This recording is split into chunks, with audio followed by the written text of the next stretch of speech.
नमस्कार दोस्तों, आप सभी का एक बार फिर से स्वागत है अंकुर अपडेट्स यूट्यूब चैनल में। काफ़ी दिनों बाद वीडियो आ रहा है, जिसके पीछे का रीज़न मैं आपको बता दूं। मैं आया था छुट्टी घर पे और थोड़ा टाइम नहीं मिल पा रहा था। सीधे सीधे मैं आपको बता दूं कि जो नियुक्ति पत्र वितरित होना है वो किस तरीके से होगा, कैसे आपको बुलाया जाएगा, कहाँ आपको रुकने की व्यवस्था होगी, ये सारी चीज़ें आप इस वीडियो को देखने के बाद सीधे सीधे समझ जाओगे। बहुत ज़्यादा घुमाने की कोशिश मैं नहीं करूँगा।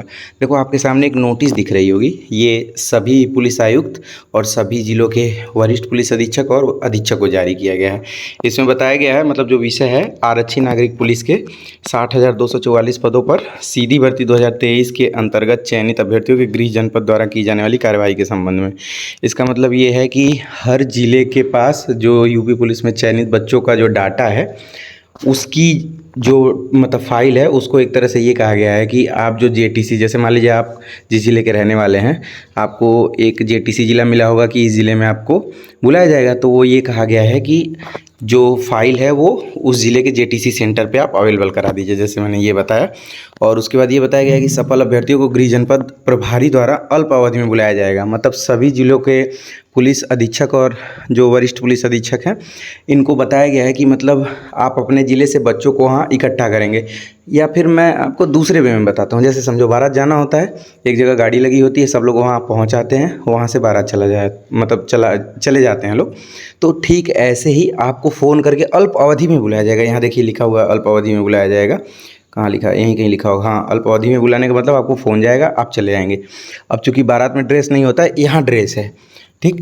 तो इसमें ये कहा गया है कि जो पुरुष अभ्यर्थी हैं, फुल स्लीव मतलब पूरे बाँह वाला सफ़ेद शर्ट, यथासंभव खाकी पैंट, काले जूते धारण करेंगे एवं उनके बाल व दाढ़ी बने होने चाहिए। और महिला अभ्यर्थी बिना प्रिंट वाले सलवार सूट अथवा साड़ी सम्मिलित करके आएंगे। तो देखो, अगर किसी महिला के पास साड़ी है तो साड़ी पहन लो, और जनरली इस समय लोग सिंगल कलर वाले सूट पहनते हैं, सूट पहन लो। बहुत ज़्यादा फ्लेक्स वाला नहीं करना चाहिए, थोड़ा सिंपल लगना चाहिए। बाकी लड़कों के लिए मैं बता दूं, सफ़ेद शर्ट जनरली सबके पास होता है फुल। अगर नहीं है, किसी दोस्त का ले लो, ख़रीदने की बहुत ज़रूरत नहीं है। और अगर आप खरीद सकते हो तो खरीद लेना। बाकी यथासंभव खाकी पैंट, मतलब अगर आपके पास है तो खाकी पहनो, नहीं है तो खाकी के जगह पे कोई भी कलर पहन लो। समझ गए ना बात को? ऐसा नहीं है कि सबको पहन के ही आना है, बस फॉर्मल पैंट होना चाहिए। खाकी हो, ब्लैक हो, ग्रे हो, पिंक, मतलब पिंक नहीं, मतलब ऐसा भी नहीं कि एकदम ही अलग रहे, थोड़ा डल कलर रहना चाहिए।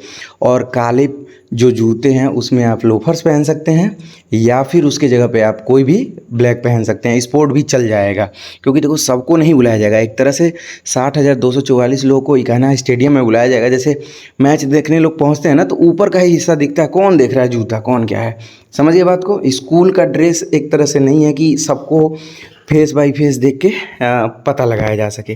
तो इस ड्रेस का सीन आप समझ गए होंगे। बाकी दाढ़ी और बाल थोड़ा करवा के जाना, मतलब क्योंकि दाढ़ी तो आपको अब ट्रिम करानी ही पड़ेगी।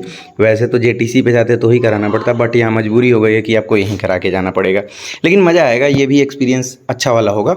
और बाकी इसमें बताया गया, सफल अभ्यर्थियों को अल्प अवधि की सूचना पर बस द्वारा राजपत्रित अधिकारी के साथ लखनऊ भेजे जाने तथा नियुक्ति पत्र वितरण कार्यक्रम के उपरांत अभ्यर्थियों को उनके गृह जनपद वापस भेजने की व्यवस्था की जाएगी। ठीक बारात की तरह, मतलब आपको वहाँ लेके जाया जाएगा।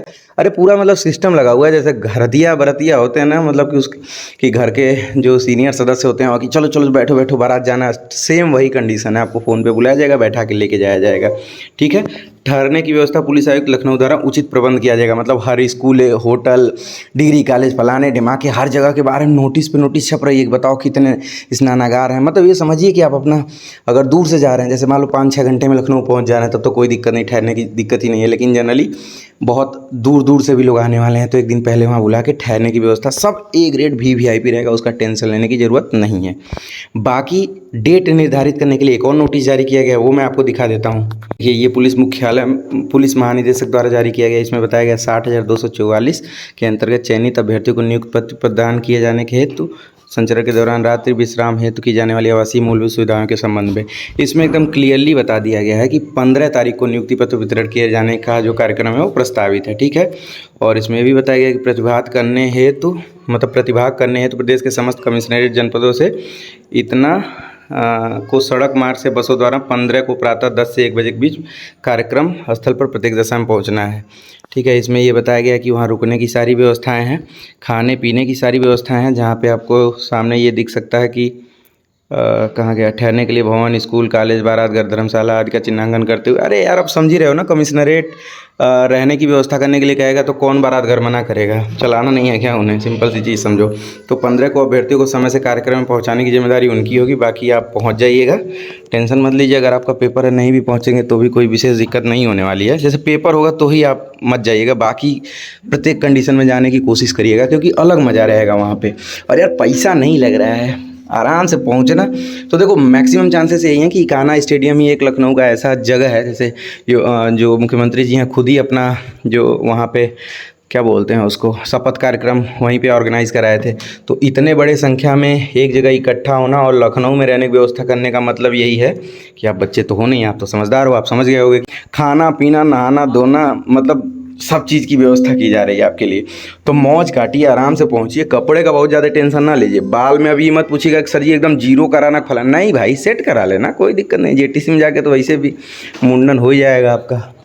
तो जेटीसी में पहुंचिए, मतलब यहाँ जाइए, और दाढ़ी बस ये है कि ट्रिम कर लीजिएगा या सेव कर लीजिएगा, क्योंकि भैया थोड़ा ध्यान देना पड़ेगा आपको, नहीं दोगे तो दिक्कत हो जाएगी। ये अनुशासन में अब जा रहे हो, अब ये दाढ़ी और बाल का मोह छोड़ दो। यूपी पुलिस पहले कुर्बानी लेती है, फिर आपको देगी पैसा। और बाकी 17 तारीख से आपका जो मीटर है सैलरी वाला, वो तो चालू होने वाला ही है। तो एंजॉय करो, पहुँचो। मैं सोचा कि थोड़ा सा आपको जानकारी दे दूँ, खैर आपको जानकारी मिल ही गई होगी। तो चल मिलते हैं अगले वीडियो में, तब तक के लिए अपना ध्यान रखिएगा, बाय बाय।